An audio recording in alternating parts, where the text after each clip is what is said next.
تبارك الذي نزل الفرقان على عبده ليكون للعالمين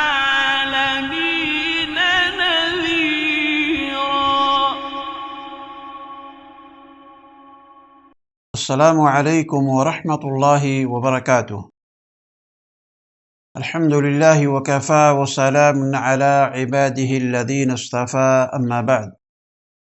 محترم ناظرین کرام اور عزیز ساتھیوں، اللہ تعالیٰ کی تعریف و توصیف اور اس کی حمد و ثنا کے بعد سرور کونین جناب محمد رسول اللہ صلی اللہ علیہ وسلم کی ذات گرامی پر بے شمار اور لاکھوں درود و سلام نازل ہو. عزیز ساتھیوں، آج ہم آپ کے سامنے سورہ فاتحہ اور سورہ بقرہ کی اور پہلے پارے کی مختصر بیان آپ کے سامنے پیش کریں گے. سورہ فاتحہ یہ 7 آیتوں پر مشتمل ہے اور یہ سورت مکہ میں نازل ہوئی. اس میں ایک رکوع اور اس کے اندر 25 کلمات اور 123 حروف ہیں.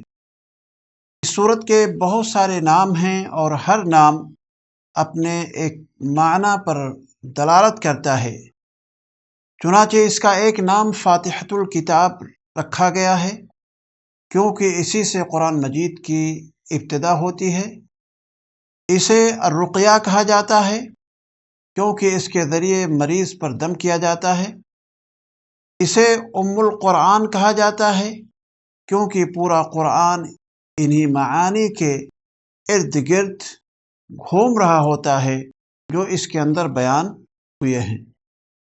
اسے الشافیہ بھی کہا جاتا ہے کیونکہ یہ اللہ رب العالمین کی اجازت سے بیماریوں سے شفا دیتی ہے.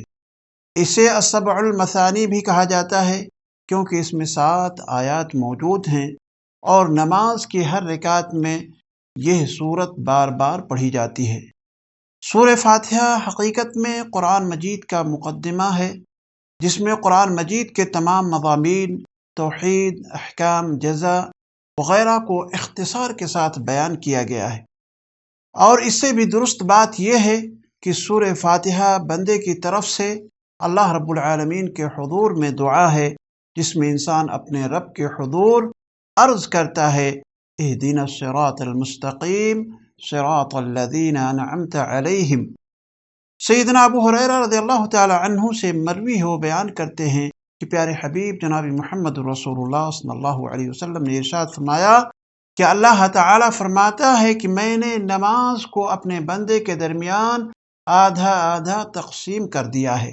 جب بندہ کہتا ہے الحمدللہ رب العالمین، تمام تعریفیں اللہ تعالیٰ کے لیے ہیں جو تمام جہانوں کا رب ہے، تو اللہ تعالیٰ فرماتے ہیں میرے بندے نے میری حمد بیان کی. جب بندہ کہتا ہے الرحمن الرحیم، جو بڑا مہربان نہایت رحم کرنے والا ہے، تو اللہ رب العالمین فرماتے ہیں میرے بندے نے میری ثنا بیان کی. اور جب بندہ کہتا ہے مالک یوم الدین، بدلے کے دن کا مالک ہے، تو اللہ فرماتے ہیں کہ میرے بندے نے میری بزرگی بیان کی. جب بندہ کہتا ہے ایاک نعبد و ایاک نستعین، ہم صرف تیری ہی عبادت کرتے ہیں اور صرف تجھ ہی سے مدد چاہتے ہیں، تو اللہ رب العالمین فرماتے ہیں یہ میرے اور میرے بندے کے درمیان نصف نصف ہے. اور جب وہ کہتا ہے اہدنا الصراط المستقیم، ہمیں سیدھی راہ اور سچی راہ دکھا، اور آخر تک جو آیات ہیں تو اللہ رب العالمین فرماتے ہیں یہ میرے بندے کے لیے ہے اور میرے بندے کے لیے وہ ہے جس کا اس نے سوال کیا. اس صورت میں شروع کی 3 آیتیں اللہ رب العالمین کا حق ہوئیں اور آخر کی 3 آیتیں بندے کا حق ہوئیں، اور درمیان کی 4تھی آیت یعنی ایاک نعبد و ایاک نستعین بندے اور اس کے رب کے درمیان مانی جاتی ہے. عزیز ساتھیوں، اس کے بعد سورہ بقرہ شروع ہوتا ہے. سورہ بقرہ 286 آیتوں پر مشتمل ہے. اس سورت کے اندر 40 رکوع پائے جاتے ہیں اور یہ سورت مدینہ منورہ کے اندر نازل ہوئی. پہلے پارے میں 134 آیتیں ہیں اور اس کے اندر 6121 کلمات اور 25,500 حروف پائے جاتے ہیں۔ پہلے پارے کی ابتدا الف لام میم ذالک الکتاب لا ریب فیہ سے ہوتی ہے۔ اس پارے میں 16 رکوع ہیں۔ اس سورت کی فضیلت کے تعلق سے پیارے حبیب جناب محمد رسول اللہ صلی اللہ علیہ وسلم کا ارشاد گرامی ہے۔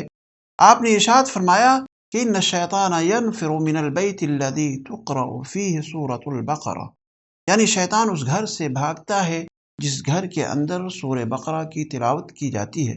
اس سورت کی ابتدا اللہ تعالی نے قرآن مجید کے حق ہونے اور پرہیزگاروں کے لیے ہدایت کا سرچشمہ ہونے سے کی ہے، یعنی اللہ تعالی نے ذالک الکتاب لا ریب فیہ ھدی للمتقین، یعنی اس کتاب کہ اللہ کی کتاب کے ہونے میں کوئی شک نہیں ہے، جو پرہیزگاروں کو راہ ہدایت دکھانے والی ہے۔ پھر انسانوں کی 3 قسمیں بیان کی گئی ہیں، ایک مومنین کی ہے، دوسرے کافرین کی ہے اور تیسرے منافقین کی ہے۔ مومنین کی صفات بیان کرتے ہوئے اللہ تعالی نے ارشاد فرمایا الذین یؤمنون بالغیب ویقیمون الصلاة ومما رزقناہم ينفقون والذین یؤمنون بما انزل الیک وما انزل من قبلک وبالآخرۃ هم یوقنون۔ اور پھر کافرین کے تعلق سے اللہ رب العالمین نے بیان فرمایا کہ ختم اللہ علی قلوبہم وعلی سمعہم وعلی ابصارہم غشاوہ، کہ اللہ تعالیٰ نے ان کے دلوں کے اوپر، ان کے کانوں پر مہر لگا دی ہے اور ان کی آنکھوں پر پردہ ڈال رکھا ہے اور ان کے لیے بڑا عذاب ہے۔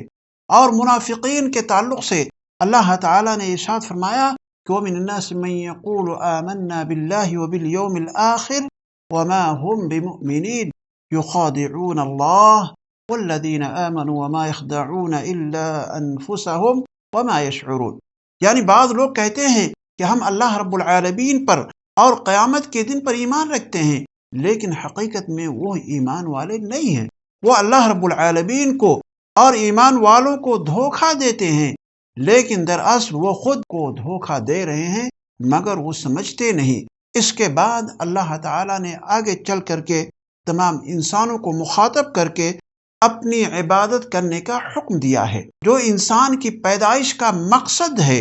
اللہ تعالیٰ نے ارشاد فرمایا یا ایھا الناس اعبدوا ربکم الذی خلقکم والذین من قبلکم لعلکم تتقون، اے لوگو اپنے اس رب کی عبادت کرو جس نے تمہیں اور تم سے پہلے کے لوگوں کو پیدا کیا، یہی تمہارا بچاؤ ہے۔ اس کے بعد اللہ تعالیٰ نے انسان سے پہلے زمین کی حکومت جنوں کے پاس تھی، جب انہوں نے سرکشی شروع کر دی اور بغاوت کی انتہا کر دی تو اللہ تعالیٰ نے انسان کو پیدا کیا اور انسان کو زمین کے اندر خلافت عطا فرمائی۔ پھر اللہ تعالیٰ نے فرشتوں کو اور جنوں کے سردار ابلیس کو حکم دیا کہ وہ آدم علیہ السلام کو سجدہ کریں۔ تمام لوگوں نے تو سجدہ کر لیا، لیکن ابلیس نے اپنے تکبر اور گھمنڈ کی وجہ سے آدم علیہ السلام کا سجدہ کرنے سے انکار کر دیا، تو اللہ تعالیٰ نے اسے اپنے دربار سے دھتکار دیا۔ جب اللہ تعالیٰ نے آدم علیہ السلام کی تربیت کے لیے انہیں چند دن کے لیے جنت میں رکھا تو ابلیس نے آدم علیہ السلام اور ان کی بیوی سیدہ حوا علیہ السلام کو بہکا کر کے اللہ کی نافرمانی پر آمادہ کر لیا، جس کی وجہ سے اللہ تعالیٰ نے انہیں جنت سے نکال کر کے دنیا کے اندر ڈال دیا۔ پھر اللہ تعالیٰ نے موسیٰ علیہ السلام کا تذکرہ کیا اور انہیں تورات جیسی عظیم کتاب عنایت فرمائی، اور ان کی قوم کا بھی تذکرہ کیا جنہوں نے اللہ تعالیٰ کو اپنا خالق ماننے سے انکار کر دیا اور اللہ تعالیٰ کے مقابل میں بچھڑے کی عبادت کو یا بچھڑے کو انہوں نے اپنا معبود بنا لیا۔ اللہ تعالیٰ نے سفر ہجرت میں انہیں بغیر کسی محنت کے من و سلوہ عطا فرمایا، مگر انہوں نے اللہ تعالیٰ کی ناشکری کرتے ہوئے اللہ تعالیٰ کی نعمت کو ٹھکرا کر دال اور پیاز وغیرہ یعنی دنیاوی چیزیں جو زمین سے پیدا ہوتی ہیں ان تمام چیزوں کا مطالبہ کیا، جیسا کہ اللہ تعالیٰ نے ارشاد فرمایا وَإِذْ قُلْتُمْ يَا مُوسَى لَن نَّصْبِرَ عَلَى طَعَامٍ وَاحِدٍ فَادْعُ لَنَا رَبَّكَ يُخْرِجْ لَنَا مِمَّا تُنبِتُ الْأَرْضُ پھر اس کے بعد اللہ تعالیٰ نے یہودیوں کو جمعہ کے دن خاص عبادت کرنے کا حکم دیا جس طرح ہم کرتے ہیں، لیکن وہ اتنے سرکش تھے کہ انہوں نے جمعہ کے دن عبادت کرنے سے انکار کر دیا اور کہا کہ ہم ہفتے کے دن عبادت کریں گے۔ تو اللہ تعالیٰ نے فرمایا چلو ہفتے کے دن کو ہم تسلیم کر لیتے ہیں، تم لوگ ہفتے کے دن عبادت کرو، لیکن ایک شرط ہے کہ تم دنیاوی کام اس دن نہیں کر سکتے۔ لیکن وہ لوگ مچھلیوں کا شکار کیا کرتے تھے، ان کا یہ کاروبار ہوا کرتا تھا۔ انہوں نے ایک حیلہ کیا کہ دریا کے کنارے بڑے بڑے تالاب بنا دیے اور ہفتے کے دن دریا کا پانی اپنے تالابوں کی طرف انہوں نے کھول دیا، پانی کے ساتھ مچھلیاں بھی ان تالاب کے اندر جا کر کے پہنچ جاتی تھی اور وہ پھر ان تالاب کو بند کر دیتے اور اتوار کی صبح میں جا کر کے مچھلیوں کو پکڑ کر کے اپنا کاروبار شروع کر دیتے تھے۔ تو اللہ تعالیٰ نے اس نافرمانی کی بنا پر انہیں خنزیر اور بندر بنا دیا، جیسا کہ اللہ تعالیٰ نے قرآن مجید کے اندر ارشاد فرمایا فَقُلْنَا لَهُمْ كُونُوا قِرَدَةً خَاسِئِينَ، یعنی ہم نے بھی کہہ دیا کہ تم ذلیل بندر بن جاؤ۔ اس کے بعد اللہ تعالیٰ نے گائے کا ایک مشہور واقعہ بیان کیا ہے جس کی وجہ سے اس سورت کا یعنی سورہ بقرہ کا نام بقرہ رکھا گیا ہے۔ بقرہ کا معنی ہوتا ہے اردو میں گائے کا۔ واقعہ یہ ہے کہ ایک آدمی بہت ہی زیادہ مالدار تھا، اس کے پاس صرف ایک ہی بیٹی تھی۔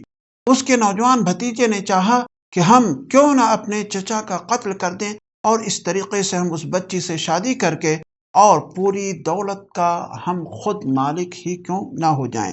چنانچہ اس نے اپنے چچا کو قتل کر دیا اور مخالف گروپ میں لے جا کر کے اس کی لاش کو پھینک دیا اور پھر اعلان کر دیا کہ ہمارے چچا کا قتل مخالف گروپ والوں نے کیا ہے۔ وہ سارے کے سارے لوگ موسیٰ علیہ السلام کی خدمت میں حاضر ہوئے اور اپنی بے گناہی کی فریاد پیش کرنے لگے۔ سیدنا موسیٰ علیہ السلام نے اللہ تعالیٰ سے آرزو کی، کیونکہ دونوں کے پاس کوئی گواہ نہ تھے، اور اگر اللہ تعالیٰ وحی کے ذریعے حقیقت حال کو بتا دیتا تو مدعی قبیلے نے فوراً موسیٰ علیہ السلام پر جانبداری کا الزام لگا دینا تھا۔ اس لیے اللہ تعالیٰ نے اپنی قدرت سے معجزانہ طور پر اس کا فیصلہ کرنے اور حقیقت کھولنے کا پروگرام بنایا۔ چنانچہ موسیٰ علیہ السلام نے انہیں کہا کہ تم ایک گائے ذبح کرو۔ ان لوگوں نے گائے کے بہت ساری صفات، بہت ساری چیزیں کہ گائے کیسا ہونا چاہیے، اس کا رنگ کیسا ہونا چاہیے، موٹی ہونی چاہیے، پتلی ہونی چاہیے، جب ساری چیزیں انہوں نے طلب کیا تو موسیٰ علیہ السلام نے انہیں بتایا۔ پھر انہوں نے کہا کہ الآن جیت بالحق فذبحوها۔ جب انہیں پوری تفصیل معلوم ہو گئی، جبکہ حقیقت میں اگر دیکھا جاتا کہ ایک گائے وہ ذبح کر دیتے تو ان کا کام تمام ہو جاتا، لیکن اس کے باوجود بھی انہوں نے تمام طرح کے سوالات پوچھنے کے بعد گائے اس طرح کی تلاش کر کے اور پھر اسے ذبح کیا گیا۔ مفسرین کا کہنا ہے کہ اس گائے کا ایک ٹکڑا لے کر کے اس کے جسم پہ یعنی مقتول کے جسم پہ لگایا گیا، فوراً وہ بول اٹھا کہ ہمارا قاتل فلاں شخص ہے۔ اس طریقے سے معاملہ کی وضاحت فوراً ہو گئی۔ لیکن اتنا بڑا معجزہ دیکھ لینے کے بعد بھی انہیں چاہیے تھا کہ دین کے معاملے میں ان کے دل نرم ہو جاتے اور موسیٰ علیہ السلام کی اطاعت کرنے لگتے، مگر ان کے دل اور سخت ہوتے چلے گئے، جیسا کہ قرآن مجید کے اندر اللہ تعالیٰ نے ارشاد فرمایا ثم قست قلوبكم من بعد ذلك فهي كالحجارة او اشد قسوة، یعنی پھر اس کے بعد تمہارے دل پتھر جیسے بلکہ اس سے بھی زیادہ سخت ہو گئے۔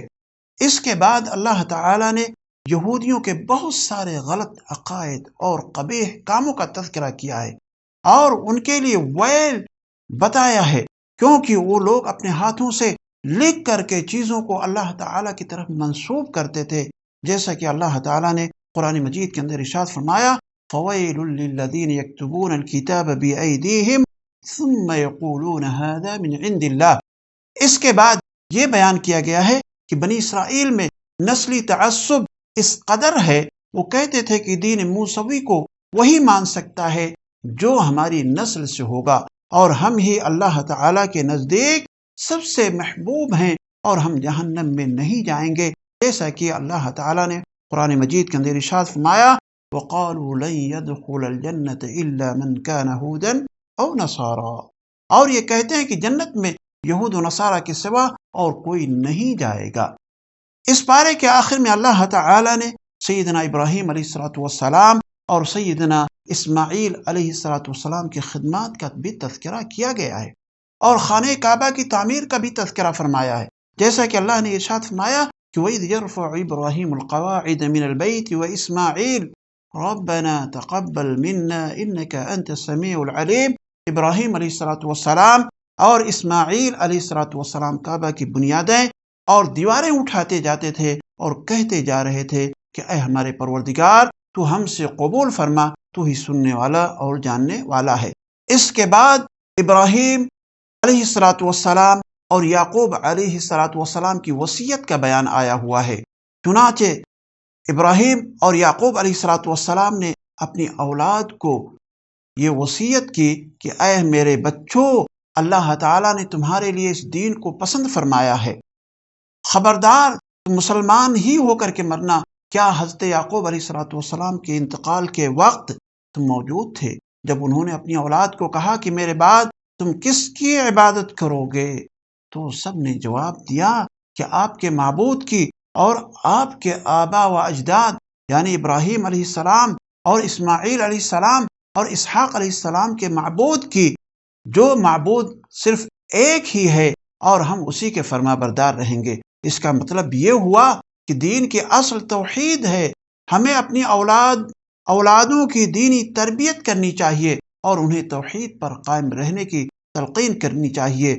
عزیز ساتھیوں، اس پارے کے آخر میں آخری آیت کے اندر اللہ تعالیٰ نے ارشاد فرمایا تِلْكَ أُمَّةٌ قَدْ خَلَتْ لَهَا مَا كَسَبَتْ وَلَكُمْ مَا كَسَبْتُمْ وَلَا تُسْأَلُونَ عَمَّا كَانُوا يَعْمَلُونَ۔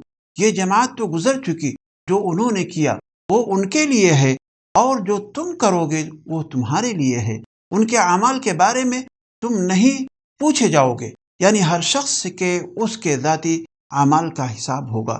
کوئی بھی شخص اس بنیاد پر نہیں چھوٹے گا کہ اس کا باپ بہت بڑا عالم تھا یا بہت بڑا ولی اللہ ہوا کرتا تھا۔ ہم اللہ تعالیٰ سے دعا کرتے ہیں کہ الہ العالمین ہمیں قرآن فہمی کی توفیق عطا فرما۔